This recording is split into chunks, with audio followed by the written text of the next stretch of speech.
그래서 제가 아까도 이제 환율을 알면 주식도 전문가예요. 석유와 반도체는 사회 간접 자본으로 생각을 하고 국가가 투자를 해야 되는데 우리나라에서 그 세 가지를 가지고 있는 대표적인 기업이 삼성전자예요. 네. 그러면 우리 2000년대 가장 큰 그 역사적 그 밀레니엄 그 이벤트라고 해야 되나요? 그 닷컴 버블. 예. 이게 엄청났었죠. 예. 이 예. 상황을 한번 좀 이야기해 주시죠. 이때가 제가 현직에 있었을 때거든요. 그때 투자분석 팀장으로 있었던 것 같는데, 그때 제가 이제 제가 그 운용기획 팀장이라고 소개를 했던데, 우리 그 작가님이 그 고유자산 운용을 했었어요. 고유자산은 뭐냐면 회사 자산이야.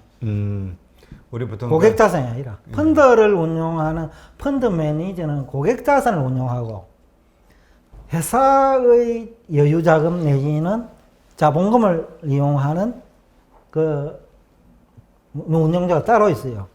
그걸 이제 고유 자산 운용자를 하는데 대표님은 누가 더 실력이 있다고 생각합니까? 펀드 매니저와 회사 고유 자산 운용자 중에. 소장님이 자랑하고 싶어 하시는 것 같으니까 그 보유 운용 자산. 네, 사장님 입장에서는 당연하지요. 그렇죠. 내 돈 굴려주는 사람이 더 유능한 사람이 오길 왜냐하면 바라죠. 종업원이 다 실업자 될 수 있기 때문에. 당연하다고요. 고객은 조금 손해보도 다른 고객을 또 확보하면 돼. 네. 근데 회사는 자기가 망가지고 나면 방법이 없거든요. 회사 문 닫아야 된다는 거죠. 그래서 그때 이제 제가 가지고 있는 기관 투자자인데, 고유자산도, 그죠? 제가 볼 때 단주의 10주 이하를 얘기합니다. 단주만 빼놓고 가지고 있는 전 그 고유자산을 현금화 시켰어요. 닷컴 버블 직전에. 예, 예. 그때 주가 지수가 2000을 살짝 넘었을 때요. 제가 연초에 그랬거든요. 2001년 초에 올해 주가 지수 전망이 어떻게 될 거냐라고 묻길래 후가시를 좀 이어가지고 일본 말인데 가장 좀 해가 가장 10% 이어가지고 2150까지 갈 거라고 했거든요. 원래 연말이. 그럼 10% 빼야 되지, 그죠? 그러면 2000이 꼭대기라는 얘기야. 그래서 2050선이 되는 날 가지고 있는 모든 고유자산을 다 현금화 시켜요. 단주만 빼고. 심지어는 하루에 100만 주를 한 종목을 파는 매각한 날이 있어요. 그래서 같이 옆에 일하는 친구들은 너 오늘 밥 먹지 마라. 100만 주를 한 종목을 100만 주를 내다 팔면요. 사자들은 쪽쪽 팝니다. 그래서 그거 인터넷을, 컴퓨터를 보고 있다가 사자 100주 되면 또 100주 팔고 한꺼번에 내놔면 폭락하니까. 아무도 안 살 거 아니에요.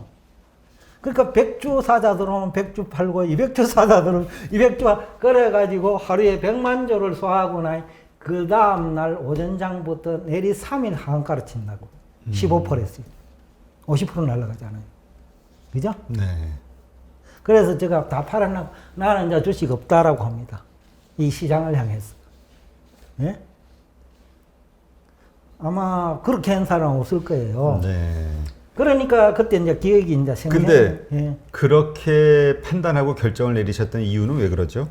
그 2000년도 또 마찬가지예요. 원래 이제 외환위기라고 하는 거는요, 두 분에 걸쳐서 다른 나라의 사례를 보면 한 3년 다음에 또 다시 생겨요. 왜냐하면 외환위기 극복이 그렇게 쉽지 않거든요. 그러다 보니까 이제 아시아 전체 위기가 한 번 더 올 거다라고 봐한 거야.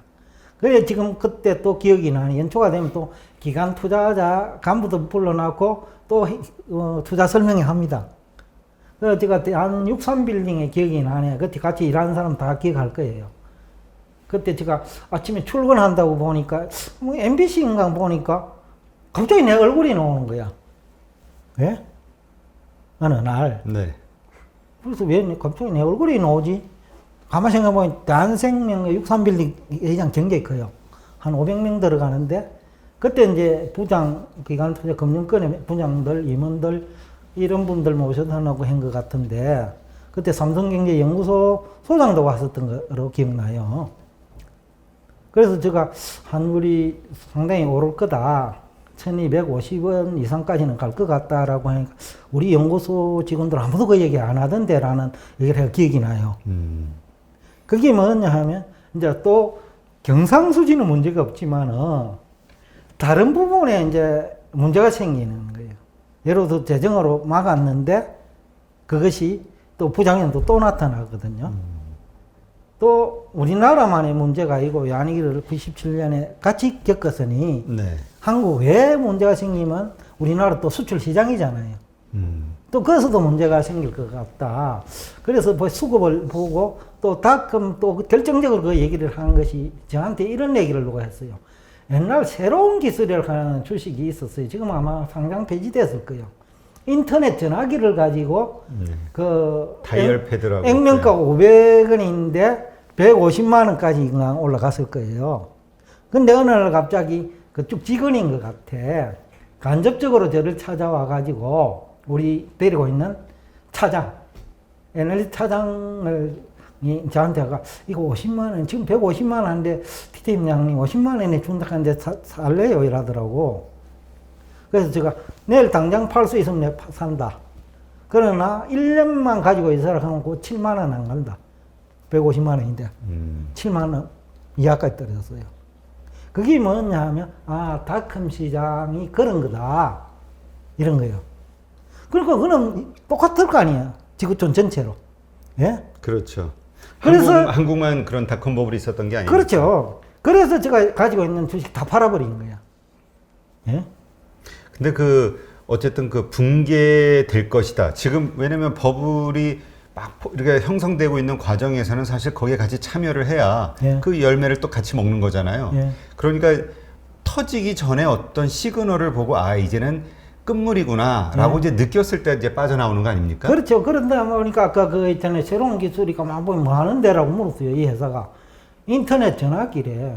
글쎄, 이거 해가지고, 그러고 돈은 얼마를 받는데 인터넷 전화기면, 거의 뭐 지금은 공짜래. 예? 그럼 공짜면 굶어 죽겠대야. 예?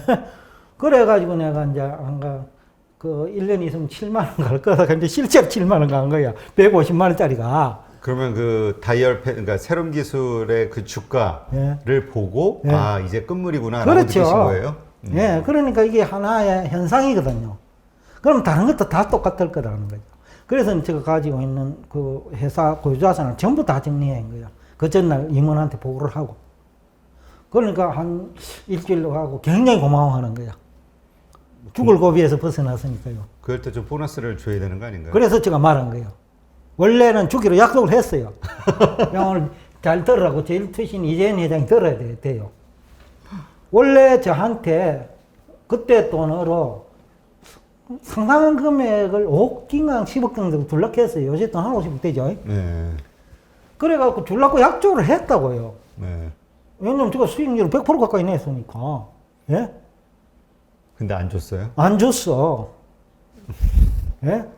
그러니까 그 회사 직원한테 사기치는 사장이라고 대표라면 그거는 믿을 이유가 없죠. 그죠? 그래서 이제 그만두시고 나오신 거예요? 그래가지고 말았는데 그것도 이제 어디서 나를 밀어주겠다 했는데 내가 좀 밀을 안 한 거야.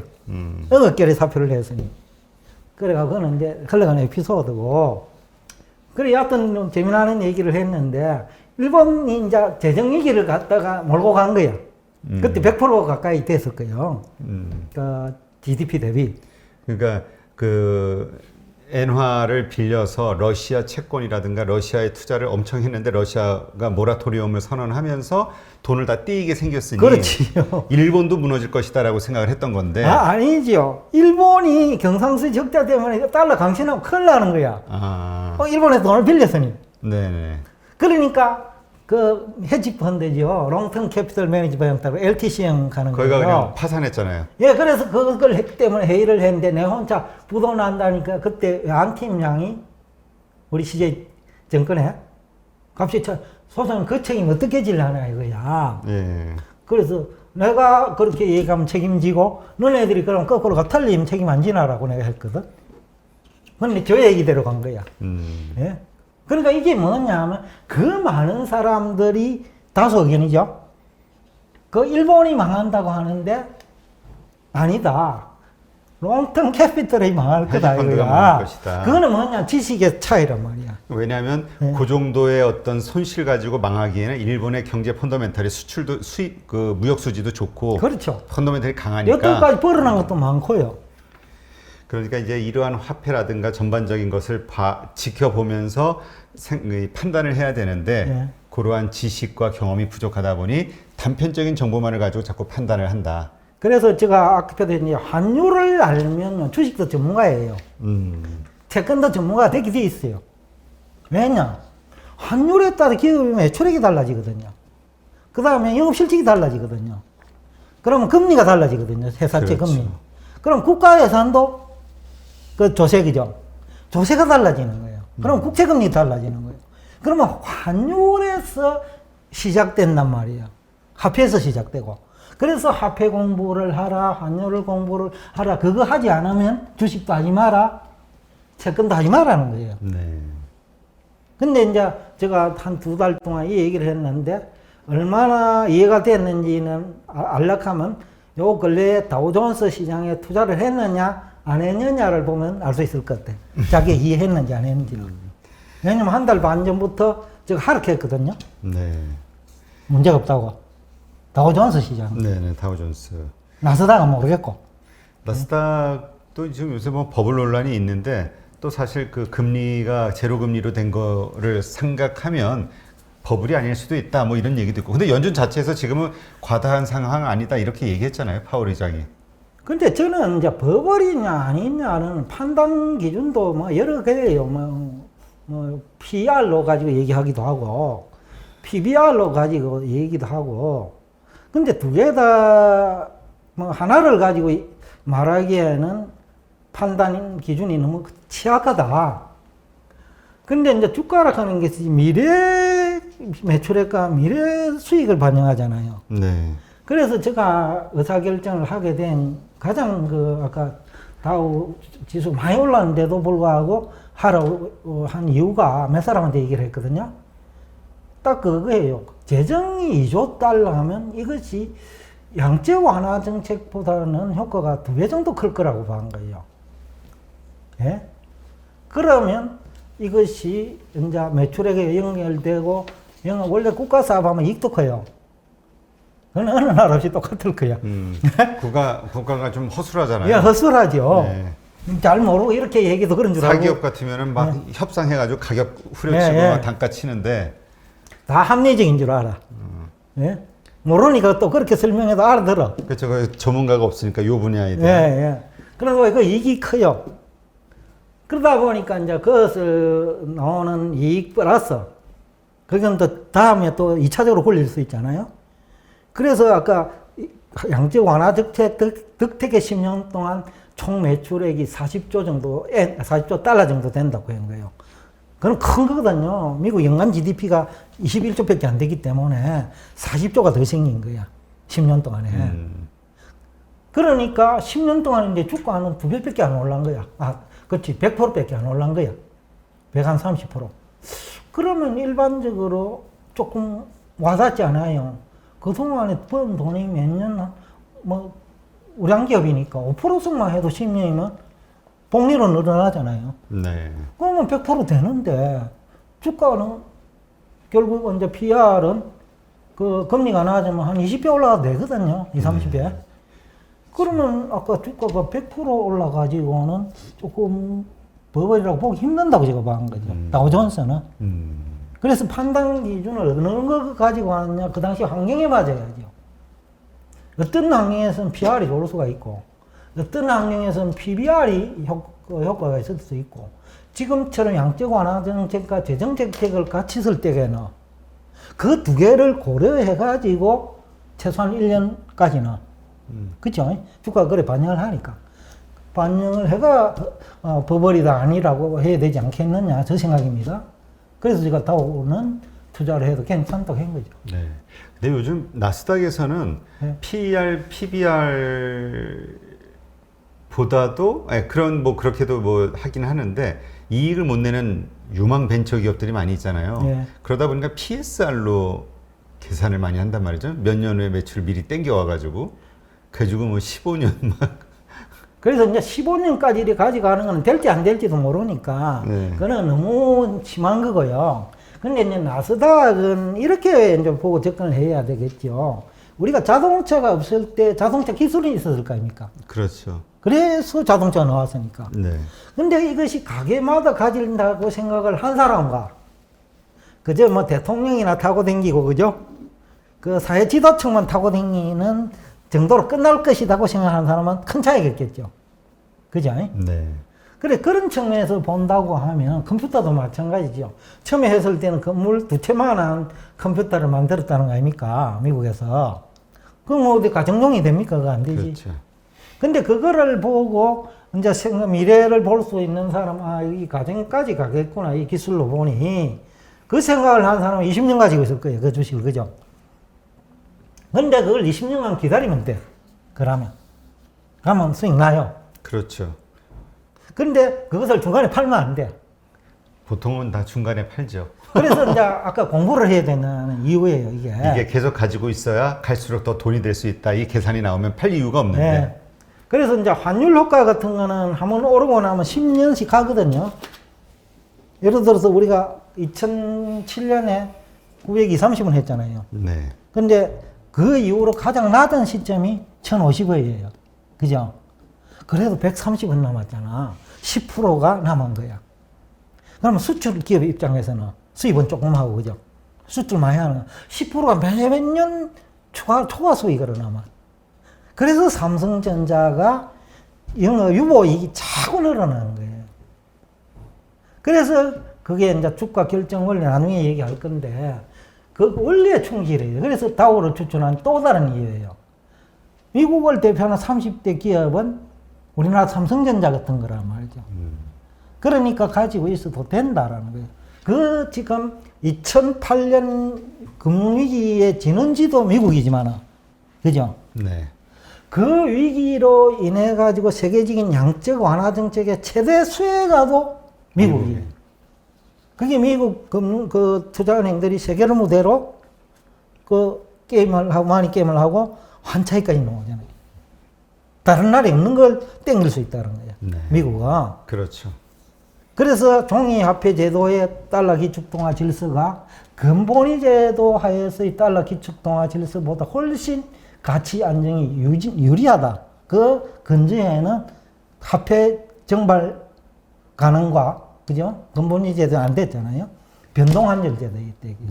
그 두 개가 엄청난 국보를 창출하는 무기가 되어버린 거예요. 근데 이렇게 생각 안 하고 다 물가만 올라간다고 논리를 편히 못하는 거예요, 이게. 그렇죠. 그러니까 돈이 발행이 되는 게, 그러니까 본원 통화가 늘어난다고 해서 그냥 단순하게 가치가 떨어진다, 인플레이션 물가 오를 것이다, 이게 아니라 돈이 찍어진 그 돈이 어디에 사용이 되느냐. 그렇죠. 이게 뭘 이제 하느냐. 그렇죠. 이게 결국 우리의 어떤 경제 쪽으로 흘러 들어가게 돼서 이 펀더멘탈을 좋게 한다면 오히려 가치가 높아지는 거죠. 그렇죠. 화폐 가치 올라가는 거죠. 근데 돈을 줄여가지고 경제 망가진다고 한번 생각해요. 거꾸로. 그럼 화폐 가치 떨어지죠. 그게 2008년 미국 금융위기 때 달러 인덱스가 75까지 내려간 거예요. 네. 그때 화폐가 줄었어요, 실제로. 왜냐하면 보는 통화는 늘었는데 협의 통화하는 게 있어요. 대출까지 포함한 거. 네. 대출을 해줄 데가 없는 거예요. 중산층이 무너져 버리고. 또 은행이 위기에 몰려서 기존 대출과 만기 연장으로 다 받아야 돼. 그렇죠.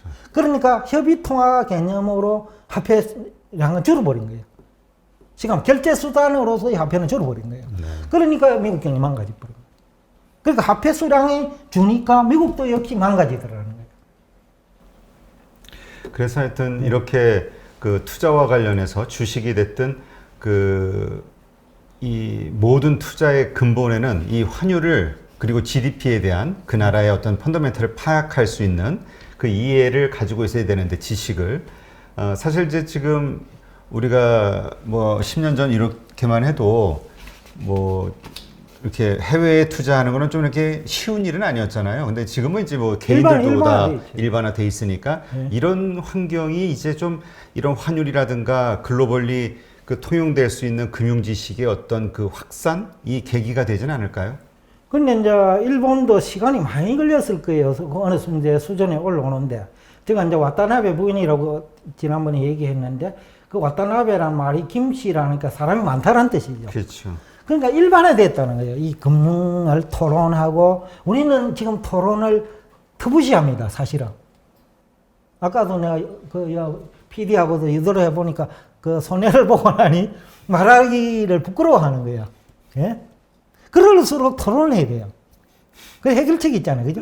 그렇죠. 내가 뭘 잘못했는지. 네, 해결책이 실수했는지. 나오는데, 근데 그거는 안 하고, 그러니까 우리 문화도 상당히 이제 일본을 따라가기 힘들 거다. 창피하게 생각한다는 거죠.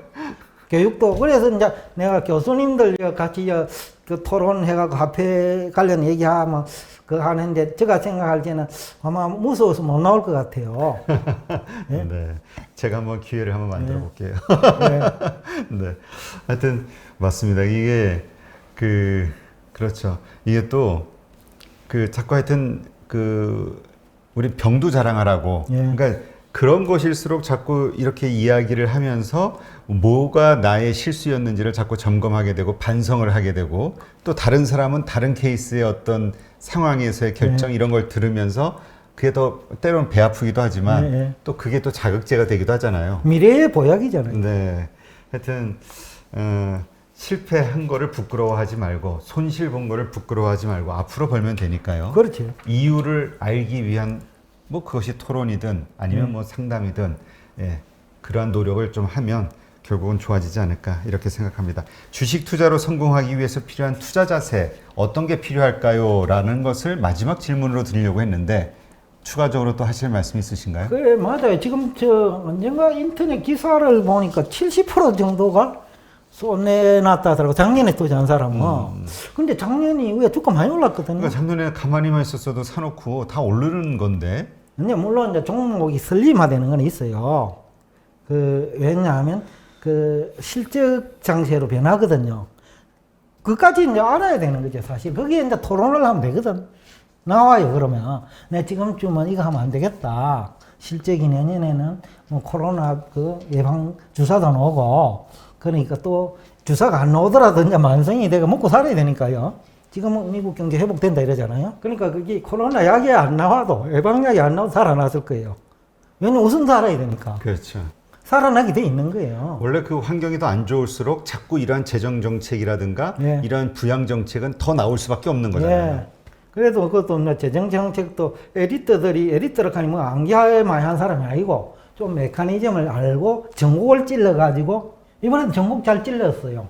반도체를 가지고 가더라고요. 인공지능 시대의 반도체는 핵심 기술이잖아요. 그렇죠. 근데 그게 부족한 거거든요. 바로 찝은 거예요. 그 반도체는 어떻게 보면 앞으로 인공지능 시대 사회간접자본이에요. 원자재로 요새는 표현을 하더라고요. 맞죠. 원래 부자재예요. 원자재예요.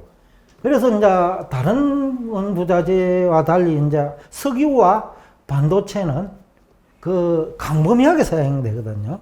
그렇기 때문에 이거는 거의 사회간접자본으로 생각을 하고 국가가 투자를 해야 되는데 우리나라는 사회간접자본으로 생각 못 할 수도 있어요. 저는 이 교육 분야도 우리 환율 있잖아요. 그죠? 외환강의, 국비. 제가 만드는 거예요. 국가를 설득한 거예요. 왜냐하면 이분들이 이것을 사회간접자본으로 생각을 하도록 만드는 거예요. 그러니까 결국 사회간접자본으로 인식을 한 거예요. 마찬가지로 이제 국가 관리라면 윤호환 관리는 지금 현 시점에서 핵심적인 SOC가 뭐냐. 과거에는 SOC가 아니더라도 지금의 SOC가 되는 게 있거든요. 그게 지금은 이제 제가 볼 때는 금융 관련 지식은 SOC라고요. 네. 그래서 저는 중학교도 그 이상한 경제학교 와서 100년 전에 얘기거든, 다요. 그 얘기 가르칠 게 아니라 좀 실전에 사용되는 응용할 수 있는 지식을 지금 기본부터, 쉽게 말하면 화폐부터 가르쳐 줘야 된다는 거죠. 네. 처음부터 투자를 가르쳐 주면요, 모르성이 되거든. 그래서 처음에는 화폐부터 가르쳐 줘야 돼, 기본. 그게 돼야 나중에 응용이 된단 말이에요. 그렇죠. 그리고 이제 이렇게 작년에 그렇게 그냥 사두고 가만히만 있어도 그 이익을 볼 수 있는 장에서 70%나 손실을 봤다라는 거는 결국 사람들이 자꾸 이 주식을 자꾸 단기 사고 팔고 하면서 손실이 난다는 얘기잖아요. 근데 저는 그 거꾸로 물어보고 왜 그러면 단타를 하느냐라고 봐. 불안하다고 생각해요. 그쵸? 그렇죠. 이게 이러한 상승이 언제까지 될지 모른다라는 예. 어떤 그 불안감도 있는 거고 예. 또 하나는 그 스스로에 대한 능력 과신일 수도 있죠. 모든 주가라는 게 이렇게 올랐다 내렸다 하면서 가는 거잖아요. 요 끝과 끝 지점을 서로 먹고 팔고 하면서 그 수익을 극대화하겠다. 근데 팔았는데 확 올라가 버리면 그다음 못 사잖아요. 그래서 지금은 이제 우리 투자자들이 전부 기술적 지표를 많이 이용해요. 네, 차트 많이 보고. 그 자체가 실패가 보장된 거라고 보는데, 그래서 2007년에는 사라 하고, 추세를 보이 오르니까. 그렇죠. 또 2009년에는 추세를 보이 내리니까, 팔아라는 거예요. 그러니까 주가 결정 원리를 모른다는 거예요. 그렇잖아요? 그렇죠. 그러면 주가 결정 원리에 대해서 제가 이제 얘기를 하고 싶는데, 그게 큰이들 하면 세 가지거든요. 우리나라에서 그 세 가지를 가지고 있는 대표적인 기업이 삼성전자예요. 네. 성장성도 있고, 반도체의 미래, 그죠? 수익성도 있어요. 환율 효과해도 지금 10년째 유지하고 있어요. 매년 그러니까 한 7, 8%는 그냥 가져가는 거예요. 환율 올라가지고. 수입은 작기 때문에. 그 다음에 수익성, 그죠? 수익성을 결정하는 거는 여러 가지가 있어요. 네. 우선 자체적으로 아까 독점적인 지배력을 가지고 있으냐도 수익성 결정 요인이고, 중국이나 다른 나라의 경쟁회사가 이 분야에 나올 거냐. 지난번에 그 해서 삼성전자가 이래 독점적 지위를 확보하게 된 결정적인 계기는 2008년이라고 했죠. 네. 왜냐하면 키몬도사가 환율 때문에 무너져 버렸거든요. 삼성전자는 환율 때문에 치킨 게임을 할 수 있었던 거고. 그러면서 키몬도가 무너지니 세계 반도체 시장 지배력을 유럽까지 섞어내 버린 거예요. 그러니까 그것도 환율 덕택이라는 거죠. 그러니까 그런 것들이 수익성을 결정한다는 거죠. 지금은 이제 우리나라의 지금 대부분의 기업들의 문제는 중국하고 경쟁 관계에 있는 기업들. 그렇죠. 이 부분을 제가 이제 구체적으로 요즘 그 주식적으로 안 보니 큰 것만 보니까 개별 기업별로 보면 그것을 가려야 될 때가 됐거든요. 옥석을. 장기 투자를 하더라도. 그거는 실패 본다고요. 그렇죠. 그래서 제가 다우존스로 가러 가는 이유죠. 그걸 내가 모르니까. 제가 아는 쪽을 유도를 한 거예요. 그리고 또 하나의 팁을 주면, 만약의 경우에 주식시장이 무너질 수 있잖아요. 네. 그러면 어떻게 되겠어요? 우리 같이 무너지잖아요, 일반적으로. 그렇죠. 같이. 그러면 우리는 가서. 환율이 또 1,400원 갈 거라고. 네. 그러면 미국에 투자하면 달러를 가지고 있으니, 그렇죠. 지금 20% 그냥 가져가잖아요. 20, 30%. 20% 정도. 그 20% 깨져도 환율에서 20% 가질 수 있다는 거죠. 그러니까 안정성도 확보된다는 거죠. 그런데 다만 지금이 타이밍이냐라는 건 또 별개 문제예요. 그렇죠. 내가 지난번에도 한 달 전에 벌써 한 20% 올랐거든요. 또 ETF 2배짜리 이거는 거 했으면 한 20% 나왔을 거예요, 벌써. 개별 종목으로 보면 뭐 30% 오는 것도 있을 거예요, 그죠? 그러니까 그런 것이, 그래도 우리 작가한테도 얘기했어요. 지난번 27일자만 하더라도 다우존스에 들어가도 괜찮았는데, 아직까지 그 부분은 지금 방송 안 했거든요. 그러면 그걸 보고 뒤늦게 했을 때, 당신 때문에 손해봤다는 얘기가 나올까 싶어 두렵다는 거예요. 네. 예? 왜냐면 이게 그 리얼 타이밍 같으면 괜찮아요, 그죠? 네. 그런데 3주라는 거는 강상이 변할 수 있어요, 요즘은. 그렇죠. 그래서 그게 이제 두려워요. 그래서 제가 잘 아는 그 아끼는 공무원이기도 한데 페이퍼워크를 주가 아예 설명을 해준다고 이렇게 해요. 설명을 해주니까 본인도 그거를 이해를 하고 의사결정을 하잖아요. 그러니까 한 달 반 전이니까 만약에 했다 하면 많이 벌었겠죠. 예, 하여튼 이러한 것들을 바탕으로 투자를 생각하고 결정을 하시면 성공 확률이 확 올라갈 거라는 거. 네. 하여튼 이 부분은 또 다음에 또 조금 차분차분하게 다루도록 하고요. 오늘은 여기에서 이제 마무리를 짓도록 하겠습니다.